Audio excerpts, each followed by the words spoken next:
harus dicermati kata demi kata gagasan yang saya sampaikan ini, karena ini adalah rahasia. Yang rahasia ini sebetulnya sudah dibagikan oleh banyak orang sejak lama, tetapi sampai saat ini banyak orang yang belum paham rahasia ini. Sekali lagi, ya, kita dapat mengetahui bagaimana perasaan kita tentang uang ketika kita sedang tidak memiliki uang yang kita butuhkan. Ketika kita tidak memiliki uang yang kita butuhkan, kemudian perasaan tentang uang itu negatif, apa yang akan terjadi? Yang terjadi adalah, ya, yang terjadi adalah kita semakin menjauhkan diri dari uang. Kenapa demikian? Karena perasaan yang buruk tentang uang tadi itu akan menimbulkan datangnya hal-hal buruk. Itu, ya. Jadi kalau kita mau jujur ya, mungkin sesekali perlu juga kita melakukan riset kecil-kecilan ya. Mungkin kita perlu juga sesekali bicara, ngobrol ya dengan dua kelompok orang. Misalnya satu kelompok orang yang kita sebut berkecukupan, sebut saja kaya raya. Kelompok lain ada orang yang mungkin tidak berkecukupan. Artinya ya mereka serba kekurangan ya dalam kehidupannya. Mungkin sesekali perlu juga kita melakukan riset kecil-kecilan. Coba ya, kita ngobrol ya dengan orang yang berkecukupan tadi itu, bagaimana perasaan mereka tentang uang. Kemudian kita juga perlu ngobrol ya dengan orang-orang yang mungkin ya dalam kehidupannya serba kekurangan tentang uang. Coba dicek bagaimana perasaan mereka tentang uang. Dan jangan-jangan kita bisa menemukan sebuah data dari situ. Oh, ternyata perbedaan mereka yang berkecukupan dengan yang tidak berkecukupan tentang uang sebetulnya terletak pada perasaan mereka tentang uang. Ini perlu dibuktikan ya para sahabat, dan silakan mungkin sesekali ngobrol dengan dua kelompok itu. Sehingga kita bisa belajar dari situ. Bisa belajar dari situ dan kemudian kita coba terapkan hasil belajar itu ya, implementasikan dalam kehidupan kita. Karena hidup itu sebetulnya adalah eksperimen. Jadi kita harus rajin-rajin melakukan eksperimen dalam hidup ini. Ya, jadi kalau kita melakukan suatu tindakan atau pola hidup tertentu, tetapi kita tidak mendapatkan produktivitas, efisiensi dengan tindakan kita, kan perlu kita melakukan perubahan.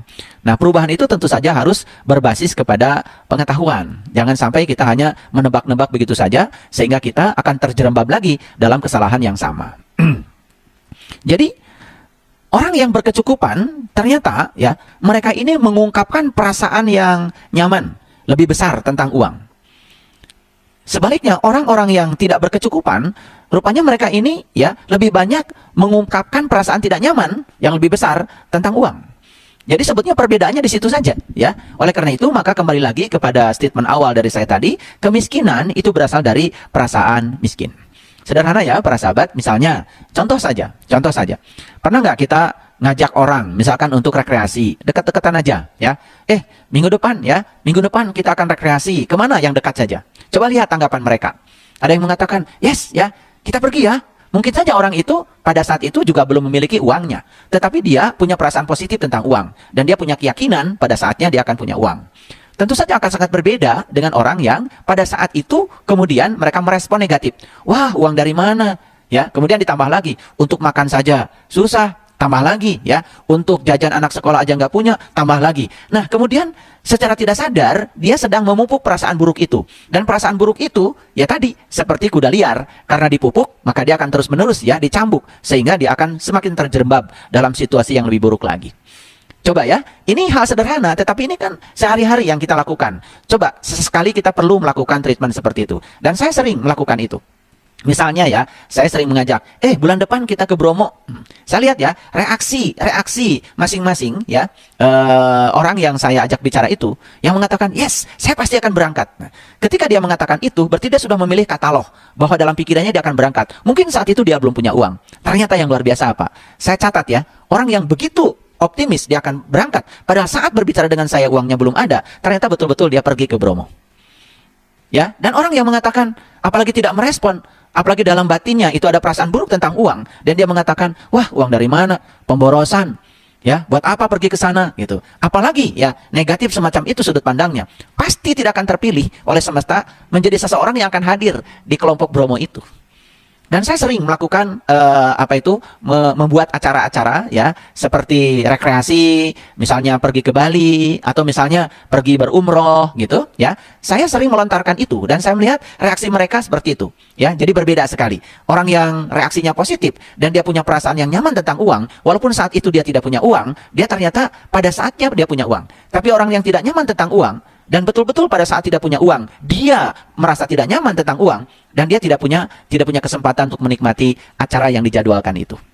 Ini saya sedang berbicara sebuah kenyataan, sebuah pengalaman yang saya observasi ya. Karena saya kan punya komunitas, saya setiap waktu berbicara dengan mereka dan saya bisa melihat ya reaksi mereka. Ya, itulah ya di Quran itu bagus sekali ada pernyataan yahdillahu linurihi mayyasha. Jadi Allah akan menunjukkan kepada cahayanya siapa yang dikehendaki. Selama ini banyak orang yang memahami ayat itu secara pasif. Jadi seakan-akan Allah itu ya yang sewenang-wenang begitu menghendaki seseorang dan tidak menghendaki orang yang lain. Itu bukan sifatnya Allah, karena Allah itu adalah Maha Pengasih, Maha Penyayang, Maha Adil, dan Allah tuh memberi kesempatan yang sama buat semua orang. Lalu kenapa Allah menghendaki seseorang dan tidak menghendaki yang lain? Ternyata ya yang dikatakan dengan yahdillahu linurihi mayyasha, Allah akan menunjukkan kepada cahayanya siapa yang dikehendaki. Ternyata yang dikehendaki Allah adalah mereka yang punya kehendak. Jadi hanya yang punya kehendak yang dikehendaki. Jadi artinya yang punya perasaan positif, yang punya pikiran positif, itu yang akan dikehendaki. Nah itu yang disebut dengan pertemuan. Kan pertemuan itu harus ada dari dua keinginan. Karena kalau tidak ada dua keinginan, tidak terjadi pertemuan. Jadi sama ya, seperti saya misalkan janjian dengan seseorang, ya. Kalau orang itu tidak punya keinginan yang kuat untuk bertemu, pasti pertemuan itu tidak akan terjadi, ya. Karena yang menentukan pertemuan itu adalah dua keinginan. Jadi sebetulnya saat ruhku ditiupkan ke dalam diri kita, kan sebetulnya di dalam ruhku itu diberikan juga oleh Allah yang namanya kudrat, iradat. Jadi sifat-sifat Allah itu sebetulnya diberikan kepada kita sebagian. Oleh karena itu, karena Allah sudah menitipkan sifat-sifat itu, harusnya sifat itu diaktifkan di dalam diri kita. Sehingga terjadi pertemuan, ya, pertemuan dua sifat. Nah, disitulah akan terjadi yang namanya realitas, ya, seperti itu. Baik ya, para sahabat, sekali lagi saya ingin mengungkapkan sekali lagi, ya, kita dapat mengetahui bagaimana perasaan kita tentang uang ketika kita sedang tidak memiliki uang yang kita butuhkan. Nah, hati-hati dengan perasaan itu. Jangan sampai kita jatuh pada perasaan yang buruk tentang uang, maka itu akan mempersulit keadaan kita. Apalagi kemudian kita ya membiarkan perasaan itu secara otomatis ya berjalan ya menuju kepada yang negatif, sehingga kita akan semakin banyak menarik yang negatif ke dalam kehidupan kita. Ini bukan sekedar tentang uang, itu tentang segala macam hal. Cuman saya mengambil contoh sederhana saja, uang, biar gampang. Sebetulnya ini bisa diterapkan pada segala situasi, bukan hanya uang, termasuk juga benda-benda lain. Kan sangat aneh ya, ada banyak orang yang menginginkan untuk pergi ke satu tempat yang dia sukai, tetapi dia tidak memiliki perasaan positif ya ke tempat itu, atau tidak memiliki perasaan positif supaya dia datang di tempat itu. Kan itu sebetulnya terjadi yang namanya kontraproduktif, sehingga ya kenyataan yang harusnya terjadi itu tidak terjadi. Itu ya para sahabat, ini saya berulang-ulang ya menekankan ini supaya dipahami. Nah, sekali lagi sebelum saya melanjutkan kajian yang ke-9 ini, episode yang ke-9 ini, saya ingin menekankan kembali. Kalau saya menyebut kata cinta, itu maksudnya adalah kekuatan positif. Dan kalau saya menyebut kata mencintai, berarti menggunakan kekuatan positif. Dan kekuatan positif itu adalah daya semesta yang menggerakkan semua proses penciptaan. Ya, sekali lagi, kekuatan positif itu adalah daya semesta yang menggerakkan semua proses penciptaan. Karena kalau tidak ada cinta, kalau tidak ada kekuatan positif, tidak ada apa-apa di dunia ini. Bahkan bumi pun mungkin tidak tercipta. Bahkan isi bumi mungkin tidak tercipta. Bahkan air pun mungkin tidak tercipta. Udara pun mungkin tidak tercipta. Matahari tidak akan tercipta. Ya, jadi semua yang tercipta itu sebetulnya itu tercipta karena kekuatan positif. Jadi semua yang tercipta itu berasal dari sumber utamanya adalah cinta. Oleh karena itu, setelah kita memahami cinta, kekuatan positif, maka selanjutnya kita harus bisa menggunakan kekuatan positif itu. Nah, menggunakan kekuatan positif berarti kita sudah mulai mencintai, mengungkapkan perasaan positif itu. Karena apa yang kita ungkapkan ke semesta, itu yang direspon oleh semesta. Apa yang kita berikan, itu yang akan kita terima.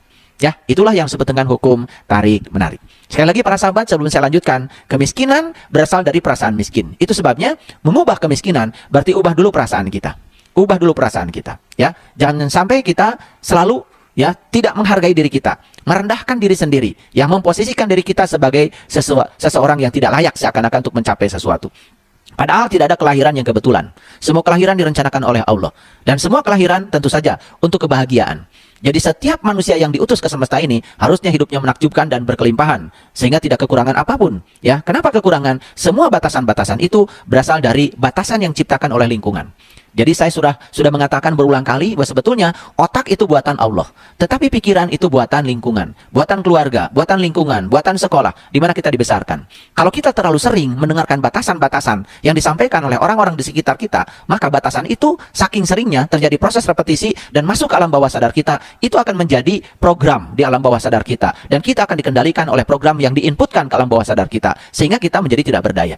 Oleh karena itu maka ya kita harus bisa mengubah program-program yang pernah diinputkan ke alam bawah sadar kita itu, sehingga ya program-program yang lama yang tidak produktif lagi diisi dengan program yang baru. Daripada kita mengatakan hidup itu susah dan penuh perjuangan, lebih bagus masukkan program baru dengan menyatakan hidup itu mudah dan menyenangkan. Kan itu sebetulnya ya, karena banyak orang yang kemudian mendengar dari lingkungan bahwa hidup itu susah dan penuh perjuangan. Makanya sering mengatakan, mari kita berjuang, mari kita berjuang. Nah, gitu ya. Jadi, karena sudah terprogram di sini, seakan-akan hidup itu susah dan penuh perjuangan. Coba ganti ya dengan hidup itu mudah dan menyenangkan. Hidup itu mudah dan menyenangkan. Karena semua yang akan terjadi bergantung kepada apa yang kita ungkapkan dari pikiran dan perasaan kita. Itu ya, para sahabatku yang budiman. Semoga prolog yang saya sampaikan ini bisa dimengerti. Sekali lagi, kemiskinan berasal dari perasaan miskin. Makanya mengubah nasib, sebetulnya mengubah perasaan kita dulu. Karena kalau perasaan kita sudah diubah, maka perasaan itu energi. Ketika energi sudah memancarkan vibrasi dan frekuensi yang positif, maka otomatis ya, semua benda-benda yang kita inginkan itu sudah berada dalam medan energi kita. Sehingga kita akan menjadi magnet yang siap untuk menarik semua yang kita inginkan itu ke dalam diri kita. Ya, sebetulnya semudah itu ya rahasianya. Baik ya, itu tentang sumber kemiskinan. Nah, mengapa banyak orang yang merasa tidak nyaman tentang uang? Nah, kita juga bisa mengoreksi ya sekarang perasaan kita. Kita kaitkan dengan kondisi kenyataan kita, ya. Mohon maaf ya. Misalnya saat ini kita berada pada kondisi di mana kok uang itu sulit sekali ya mendatangi saya, ya. Bahkan uang itu tidak mengejar saya, gitu ya. Uang itu kok tidak menghampiri saya. Nah, kenapa begitu? Ya. Perhatikan kata-kata saya, ya. Bukan karena mereka tidak pernah punya uang. Karena kebanyakan orang yang punya uang kan memulainya dari nol. Jadi sekali lagi, mengapa banyak orang yang merasa tidak nyaman tentang uang? Nah, mereka yang tidak nyaman tentang uang, bukan berarti mereka itu tidak pernah punya uang. Cuman, kebanyakan orang yang punya uang, kan memulainya dari nol. Sehingga, ya ketika dia punya uang, kan dia ada ketakutan tuh. Takut kembali lagi ke nol. Gitu. Nah, ketakutan itu kan sebetulnya ketiadaan cinta. Ketakutan itu adalah bagian yang berkebalikan dengan kekuatan positif. Ya, ketakutan akan menarik ketakutan. Sehingga orang-orang yang, mohon maaf ya, tidak menyadari ini, ya, ketika dia punya uang, karena dia punya uang mulainya dari nol, karena dia takut kembali lagi ke titik nol itu, maka dia menjadi sulit mau berbagi, berhitung, ya, mau meminjamkan uang kepada orang, berhitung, ya, mau menolong orang juga berhitung, ya. Itu sebetulnya dia sudah punya perasaan yang buruk tentang uang. Oleh karena itu maka, ya, tidak mungkin orang yang semacam itu berkelimpahan. Dan kebanyakan orang-orang yang berkelimpahan, rata-rata mereka yang begitu mudah, ya, mereka, ya, membantu orang lain, begitu mudah ya menolong orang lain ya. Kalau dia punya uang, dia ingin menolong orang lain dan dia bahagia ketika bisa menolong orang lain. Dan itu berarti dia sudah punya perasaan yang positif tentang uang. Jadi sekali lagi, orang yang merasa tidak nyaman tentang uang, bukan mereka tidak punya uang. Cuman karena mereka punya uang, memulainya dari nol. Sehingga mereka takut ya kembali ke titik nol lagi. Oleh karena itu maka sekarang kuncinya satu.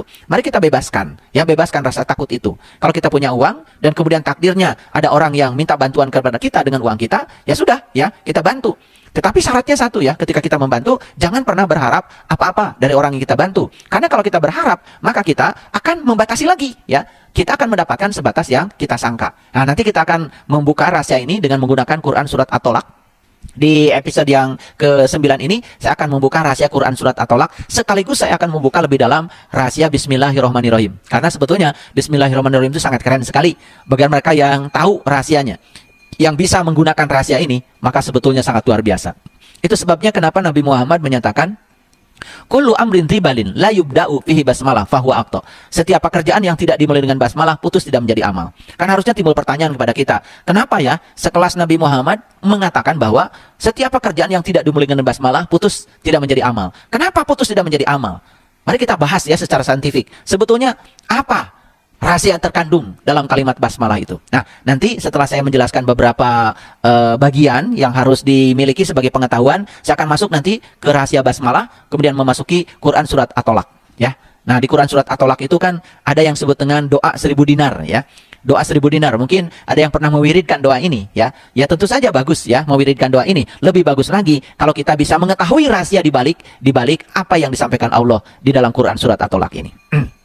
Baik ya, para sahabat, mereka yang merasa tidak nyaman tentang uang, adalah mereka yang memiliki keyakinan yang negatif tentang uang. Dan keyakinan yang negatif ini tertanam di alam bawah sadar. Misalnya ya, ketika kanak-kanak, mohon maaf ya, saya menyampaikan contoh-contoh untuk para sahabat bisa sekarang merasakan langsung. Pernah nggak ketika kanak-kanak ya, kita ngobrol mungkin dengan keluarga, dengan kakak, dengan adik. Nah, kemudian pada saat itu kita menginginkan sesuatu. Kemudian yang terlontar adalah kata-kata, kita tidak punya uang untuk membelinya. Betul, saat itu kita tidak punya uang untuk membelinya, tetapi perasaan kita saat itu seperti apa? Kalau perasaan kita negatif, apalagi putus asa, apalagi seakan-akan itu adalah titik akhir dari kehidupan kita, seakan-akan kita tidak akan pernah punya uang, maka itu sebetulnya kita sudah mengungkapkan perasaan yang negatif tentang uang. Harusnya kan walaupun saat itu tidak punya uang, saat itu belum bisa membelinya, harusnya perasaan di sini tetap positif. Pasti kita akan bisa membelinya. Daripada kita mengatakan kita tidak punya uang untuk membelinya, lebih bagus kita mengatakan nanti kita akan bisa membelinya. Nah ini penggunaan narasi ya, kata-kata, karena kata-kata ini kan sebetulnya diproduksi oleh pikiran. Ingat ya, pikiran dan perasaan ini kan sebetulnya adalah energi. Sehingga ketika pikiran dan perasaan ini menimbulkan kata-kata, melakukan tindakan, ya itu hati-hati. Itu adalah sumbernya pikiran dan perasaan. Contoh misalnya ya, kita punya perasaan yang buruk tentang uang. Dan kita mengatakan uang itu jahat misalnya.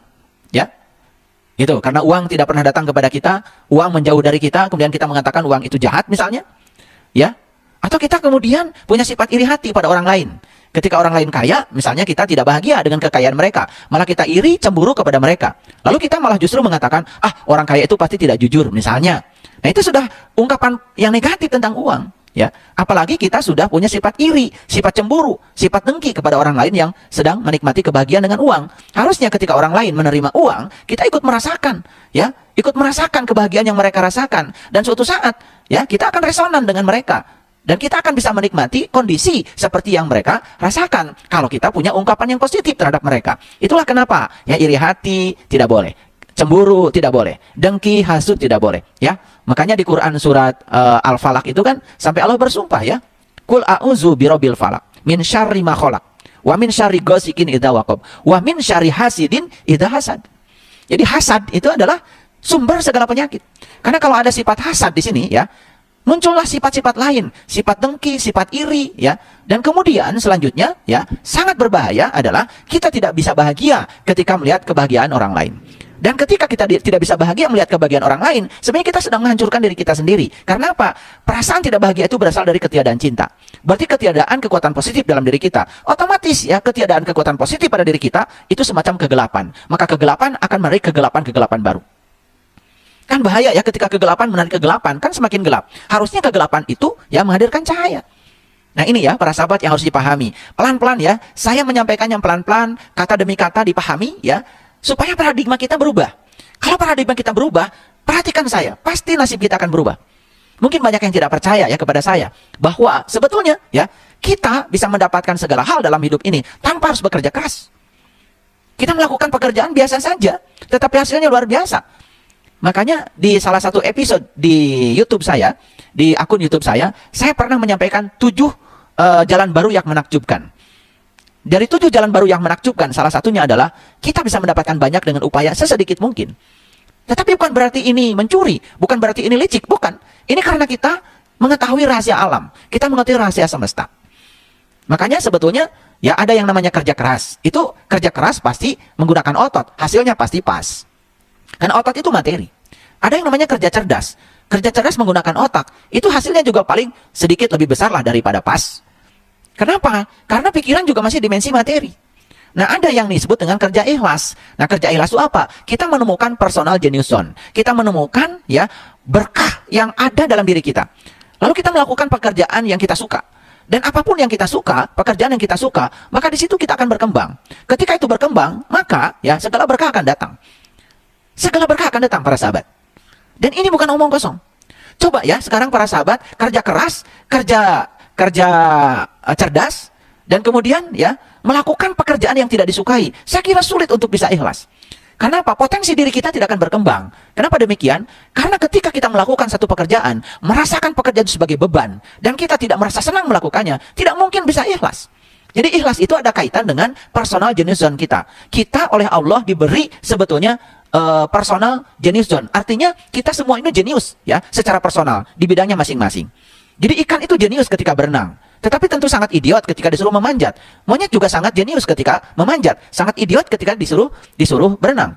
Tentu saja ya, ketika tempatnya salah, maka kita juga akan kelihatan menjadi sangat tidak mahir karena tempatnya salah. Makanya bagi saya, semua manusia itu ranking 1. Semua manusia itu jenius. Cuman ya, ada yang belum menemukan di mana dia jeniusnya. Maka tugas kita dalam hidup adalah menjadi diri kita sendiri supaya kita bisa menemukan di mana sebetulnya jeniusnya kita. Karena setiap personal itu datang ke dunia, itu direncanakan oleh Allah untuk menjadi kepanjangan tangan Allah, untuk tujuan Allah ya, dengan tujuan yang berbeda. Karena Allah punya tujuan yang berbeda-beda. Wajah kita aja berbeda, karakter kita juga berbeda. Artinya kita semua itu sebenarnya jenius di bidangnya masing-masing. Ada yang jenius di kakinya sehingga dia bermain bola dan menjadi pemain bola top dunia. Ada yang jenius di tangannya, mungkin dia jadi pemain apa? Ya, mungkin jadi pemain tenis, pemain bulu tangkis, ada juga jadi pemain tinju. Kan macam-macam, ya. Jadi sebetulnya setiap manusia ini jenius, para sahabat. Cuman banyak yang tidak percaya kalau mereka tujuan. Karena istilah jenius itu selalu dikaitkan dengan intelektualitas. Nah, itu batasan yang diciptakan oleh diri kita sendiri. Yang menciptakan batasan itu adalah manusia. Nah, batasan-batasan itu harus kita dobrak, harus kita buka. Makanya saya sering mengatakan bahwa ya, ketakutan tidak akan pernah melahirkan kebebasan. Sekali lagi, ketakutan tidak pernah melahirkan kebebasan. Dan Tuhan yang Maha Pengasih dan Maha Penyayang itu bukan sumber ketakutan, tapi Tuhan itu adalah sumber kebebasan. Jadi kalau kita menempatkan Tuhan itu sebagai sesuatu yang kita takuti, atau kita menempatkan Tuhan sebagai sesuatu yang menakutkan, like attracts like. Maka Tuhan mengatakan, aku bergantung sangkaan kamu. Jadi kalau Tuhan itu adalah dijadikan sebagai sumber kebebasan, maka kita, ya, ketika kita bertuhan, kita juga menemukan kebebasan. Dan di situ kita akan menemukan keterbatasan. Oke, kita lanjutkan ya. Jadi sering kita menginstall ya kata-kata yang berulang-ulang dan yang negatif. Misal, kita tidak punya uang untuk membelinya. Uang itu jahat. Orang kaya pasti tidak jujur karena kita cemburu pada mereka. Menginginkan uang itu tidak baik. Atau menginginkan uang itu tidak spiritual. Atau menginginkan uang itu berlawanan dengan agama misalnya. Ada pandangan yang semacam itu. Itu adalah pandangan-pandangan yang negatif. Apalagi itu sudah menjadi program di alam bawah sadar. Itu harus diubah. Sedangkan Allah sendiri mengatakan di Quran, wa batagi fima atakallahu darul akhirah wala tansa nasibaka minad dunya. Betul bahwa kita harus mengurusi akhirat kita, tetapi kita jangan sampai melupakan bagian kita di dunia ini. Karena apa? Bukankah dunia ini adalah majra'atul akhirah? Dunia ini adalah instrumen yang bisa mengantarkan kita ke akhirat. Jadi kalau kita di dunianya penuh dengan keberlimpahan, penuh dengan kedamaian, kan bukan hal yang mustahil. Maka kita akan mendapatkan akhir kehidupan yang penuh kedamaian dan berkelimpahan juga. Karena tidak mungkin ya tiba-tiba datang secara instan ya, secara tiba-tiba, karena di alam semesta ini berlaku hukum sebab akibat, ya. Jadi tidak mungkin kita tiba-tiba mendapatkan akibat yang baik kalau sebabnya tidak baik. Tidak mungkin juga kita mendapatkan akibat yang buruk kalau sebabnya baik. Kan tidak mungkin. Karena itu adalah koheren. Sebab baik akan menimbulkan akibat baik, sebab buruk akan menimbulkan akibat yang buruk. Itu kan sudah jelas ya, sudah saya jelaskan berulang-ulang di berbagai episode dari kajian-kajian saya, dan para sahabat pasti sudah banyak yang memahaminya. Misalnya kita punya pandangan yang negatif. Memiliki uang banyak itu berarti kerja keras. Kalau kita punya pandangan, memiliki uang yang banyak itu kerja keras, ya kita pasti akan melakukan kerja keras untuk mendapatkan uang yang banyak. Padahal sebetulnya itu adalah program yang dibangun di pikiran kita sendiri, ya, bukan rahasia alam. Alam tidak seperti itu. Nah, ketika kita ya punya pandangan-pandangan yang semacam itu yang menyebabkan kita merasa tidak nyaman tentang uang. Merasa tidak nyaman tentang uang. Ya, ketika kita masih kanak-kanak, ingat ya, anak-anak itu apa? Anak-anak itu mungkin gagal, ya, ketika dia mendengarkan nasihat orang tua. Tapi dia tidak pernah gagal mencontoh apa yang dilihatnya dari orang tuanya. Sekali lagi, anak itu seperti itu. Makanya pada diri anak itu ada yang namanya cermin saraf, mirror neuron. Bahasa psikologinya. Jadi cermin saraf itu apa? Anak itu akan memproyeksikan semua yang dia lihat, yang dia dengar. Ya, mungkin saja anak-anak kita sering gagal mendengar nasihat dari orang tuanya, tetapi anak-anak kita tidak pernah gagal untuk mencontoh apa yang dilakukan oleh orang tuanya. Apa yang dilihat dari orang tuanya tidak pernah gagal, karena dia punya cermin saraf untuk memproyeksikan semuanya. Bayangkan ya, ketika orang tuanya selalu berbicara keterbatasan, apa yang terjadi? itu akan masuk di alam bawah sadarnya, sehingga anak kita pun akan memiliki keterbatasan. Jangan-jangan kita pun anak yang dididik oleh orang tua kita dulu yang memiliki keterbatasan. Tetapi saya mengajak, yuk kita tidak usah menyalahkan orang tua kita dulu. Jangan juga mengatakan orang tua kita salah asuh terhadap kita. Sudah, syukuri saja. Orang tua kita ada, itu luar biasa. Karena mereka ada, yang menyebabkan kita ada karena keberadaan mereka. Mereka menjadi marga lantaran untuk kita ada. Dan sekarang kita diberi kesempatan untuk mengubah pikiran dan perasaan kita. Sekarang kita diberi kesempatan untuk mendengar rahasia semesta yang sedang saya bukakan, yang belum pernah didengar oleh orang tua kita. Stop menyalahkan orang tua. Lebih bagus kita sekarang ubah keadaan kita. Sekalipun itu memang ya dari orang tua, ya program-program itu dari orang tua kita, tetapi kan kita bisa mengubahnya saat ini. Dan punya kesempatan untuk mendengarkan kajian ini, kan sebetulnya ini sudah berkah dari semesta. Berarti kita diizinkan untuk bisa mengubah katalog-katalog kehidupan kita, supaya kita mendapatkan yang kita ingin tanpa harus menyalahkan siapapun. Jangan pernah merasa diri kita sebagai korban, karena dalam hidup ini tidak ada orang lain. Sekali lagi, tidak ada orang lain. Hukum alam menyatakan dalam hidup yang ada cuma kamu sendiri. Kenapa? Karena kebaikan yang kamu lakukan untuk kamu, keburukan yang kamu lakukan untuk kamu. Tidak ada yang namanya korban, karena semua pelakunya adalah diri kita sendiri. Sekali lagi, tidak ada yang namanya korban, karena semua pelakunya adalah diri kita sendiri. Para sahabat, ketika kita masih kanak-kanak, kita menerima apapun yang disampaikan lingkungan secara tidak sadar. Sehingga kita tumbuh dengan perasaan negatif tentang uang. Ya, saya juga sering bicara ya. Kebetulan saya mengajar mata kuliah entrepreneurship, mata kuliah kewirausahaan. Makanya yang saya ubah pertama kali dari mahasiswa saya, itu adalah perasaan negatifnya tentang uang. Pikiran negatifnya tentang uang. Ya, karena banyak sekali ya, di dalam otak mereka itu adalah keterbatasan-keterbatasan. Nah, ketika perasaannya belum diubah, berapapun modal yang diberikan kepada mereka, tidak akan jalan. Kenapa? Karena apa? Perasaan itu kan energi. Ya, perasaan itu adalah magnet. Makanya kalau magnetnya negatif, maka dia akan menarik semua yang negatif. Maka berapapun modal yang diberikan, pasti ya akan berujung pada kerugian. Kenapa? Karena ada yang belum diubah di dalam dirinya. Nah, ternyata ya tidak mudah ya untuk membongkar program-program yang kurang tepat, yang pernah diinputkan lingkungan di alam bawah sadar setiap manusia. Nah, kecuali kita mau jujur pada diri sendiri. Makanya kita harus belajar self-hypnosis. Kita harus belajar untuk menghipnosis diri kita sendiri ya. Mengubah diri kita ya dengan tanggung jawab kita. Baik ya, para sahabat, bisa dilanjutkan ya. Mungkin kita pernah diajari bahwa menginginkan uang itu keliru. Misalnya, itu juga menimbulkan perasaan tidak nyaman ya. Apalagi mungkin kita pernah mendengar ya, ya, bagian kita bukan di sini, bagian kita nanti di sana, gitu kan. Di sini bukan bagian kita. Kita tuh tidak usah repot-repot ya. Misalnya, diinputkan di keyakinan kita bahwa ya, menginginkan uang itu dianggap keliru, ya. Kan aneh ya, kita menginginkan uang itu dianggap keliru, tetapi pada saat yang sama kita harus mencari nafkah. Bahkan kita saat mencari nafkah mungkin saja harus melakukan pekerjaan-pekerjaan kita tidak suka.